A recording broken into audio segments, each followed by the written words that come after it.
على البنات بخير، اموركم مزيانه هانيين ان شاء الله. اليوم هذا النهار حنا في مكناس دايرين واحد المفاجاه للوالده. المهم الله يدير الخير وصافي.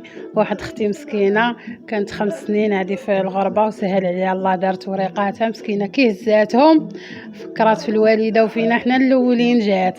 المهم حنايا دايرينها مفاجاه لامي، جات عند اختي لطنجه وعاد ان شاء الله هبطنا دابا المكناس.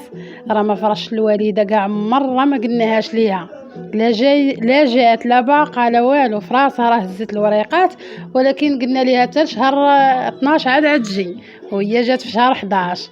المهم هي هذيك دابا ها نتوما معاها مسكينه، هي راه عيانه، على يدير شي تاويل ديال الخير البنات.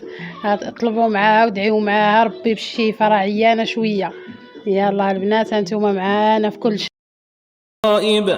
يا من جمعت شمل يوسف بأبيه يعقوب، اجمع شملنا بأهلنا وإخواننا الغائبين.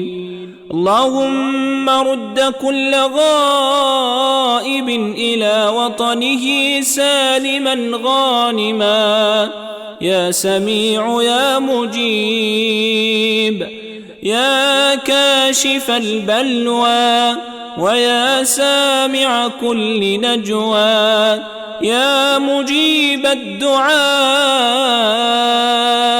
يا أرحم الراحمين.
اللي عملتيه لو هعملك ايه، مين في التعب سهر ما نمشي، مين في اول مرة بمشي سندت عليه.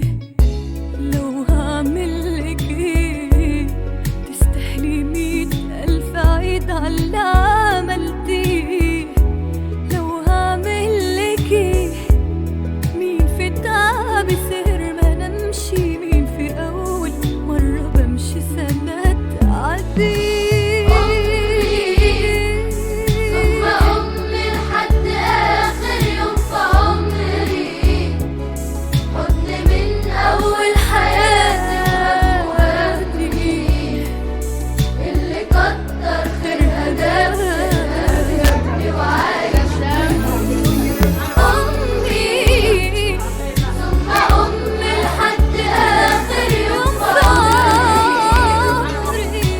من أول حياتي وهم همي، اللي كتر خيرها دافئ وعايش